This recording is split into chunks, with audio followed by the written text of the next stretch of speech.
நீங்கள் பார்த்து கொண்டிருப்பது 24 நியூஸ் தமிழ். கன்னியாகுமரி மாவட்டம் நாகர்கோவில் கோட்டார் இளங்கடையில் நாகர்கோவில் விடுதலை சிறுத்தைகள் கட்சி மாநகர மாவட்ட செயலாளர் அல்காலித் தலைமையில் வக்பு திருத்த சட்டத்தை எதிர்த்து மாபெரும் தர்ணா போராட்டம் நடைபெற்றது. இதில் சிறப்பு விருந்தினராக MC கார்த்திக் கலந்து கொண்டார். கலைச்செல்வி, ஹமீத் ஃபயாஸ், செல்வராஜ், ஞானசேகர், சதீஷ் பாபு, பாவலர் ரியாஸ், முஜிப் ரகுமான், சர்ஜூன், செல்வி, பாபு ஹுசைன் ஆகியோர் முன்னிலை வகித்தனர். மாவட்ட துணை செயலாளர் சேக் முகமது வரவேற்புரையாற்றினார். விடுதலை சிறுத்தைகள் கட்சி குமரி மேற்கு மாவட்ட செயலாளர் தேவகி, VCK கருத்தியல் பரப்புரை மாநில துணை செயலாளர் கோட்டார் யூசுப் ஆகியோர் வக்பு சட்ட திருத்தத்திற்கு எதிராக கண்டன கோஷம் முழங்கினார்கள். சிறுத்தைதாஸ், ஜான், அசூன், டாக்டர் வசந்த், தொல்காப்பியன், சின்னக்கனி நாகூர் மீரான், பொன்ராஜ், கண்ணங்குளம் ராஜன், சுதன், கருப்புரஜி, சிராஜுதீன், இப்திகார், கருணாநிதி, ஸ்டாலின், சுதாகர் உள்ளிட்டோர் நடைபெற்ற தர்ணா போராட்டத்தில் கலந்து கொண்டனர். தலைவர் எழுச்சி தமிழர் அவர்கள் தமிழகம் தழுவிய அளவில் இன்று ஆளும் பாஜக மத்திய அரசு கொண்டு வந்த வகுப்பு வாரிய சட்டம் இஸ்லாமியர்களுக்கு எதிரானது.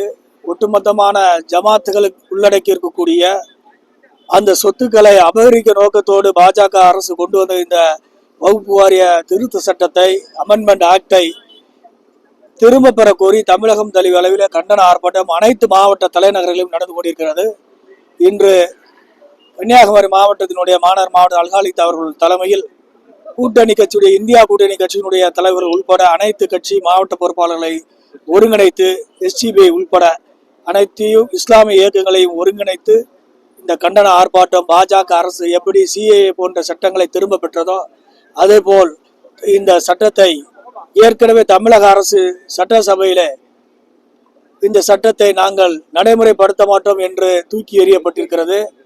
பாஜக ஆளும் மாநிலங்களிலே இந்த சட்டத்தை அவர்கள் நடைமுறைப்படுத்த முயற்சி செய்வார்கள். இருந்த போதுமே நாடு தழுவிய இஸ்லாமிய தோழர்களுக்கு விடுதலை சிறுத்தைகள் தலைவர் எழுச்சி தமிழர் தலைமையில் தமிழக தலைவரில் இந்த ஆர்ப்பாட்டம் பாஜகவினுடைய இந்த சட்டம் திரும்ப பெற வரும் தொடரும் என்று கூறி, ஏற்கனவே அவர்கள் வழங்கிய அந்த சமூகத்தை சார்ந்தவர்கள் வழங்கிய நிலங்கள் காலங்காலமாக 500 ஆண்டுகள் 1000 ஆண்டுகளுக்கு முன்னால் வழங்கிய இந்த நிலங்களை எல்லாம் அவர்கள் இந்த திருத்த சட்டத்தில் என்ன கொண்டு வார்கள், நான் முஸ்லீம் 2 பேரை இதை நாங்கள் உறுப்பினராக கொண்டு வர வேண்டும். அந்த நான் முஸ்லீம் உறுப்பினராக கொண்டு வர வேண்டும் சொன்னால் RSS இல்லை, இந்த சட்டமன்ற உறுப்பினர், இந்த கன்னியாகுமரி நாகர்கோவில் சட்டமன்ற உறுப்பினர் இருக்கக்கூடிய MR காந்தியே அதுக்கு உறுப்பினராக வருவார். இப்படி வந்தால் என்ன நடக்கும் என்பதை நீங்கள் புரிந்து கொள்ள வேண்டும். அவருடைய நோக்கம் இந்த சொத்தை அபகரிக்க வேண்டும். இஸ்லாமியர்களை பல்வேறு பிரிவுகள் இருக்கக்கூடிய ஒவ்வொருவருக்கும் தனித்தனி சட்டமாக உருவாக்கி இதில் MR காந்தி உள்பட, ஏன் தமிழகம் தழுவிய அளவில் இந்த மைனாரிட்டி கமிஷன் என்று சொல்லக்கூடிய வக்ஃப் போர்டுடைய சேர்மனாக நாளை தமிழிசை சவுந்தரராஜன் கூட வருவார்கள். இதுதான் அந்த பெண்கள் உள்ளே கொண்டு வர வேண்டும் என்ற சட்ட திருத்தத்துக்கு உள்ள நடைமுறையில் உள்ளது. இது நேரடியாக அந்த சமூக மக்கள் உள்ளதை அந்த சமூகத்தை சார்ந்தவர்கள் அணிவிப்பதுதான் நியாயமான ஒரு அமெண்ட்மெண்ட் ஆக்ட். இதை திரும்ப பெற வேண்டும். இதை குறிவைத்து தாக்குகிற இந்த சட்டம் அடுத்தது கிறிஸ்தவர்களை நோக்கியும் பாயும்.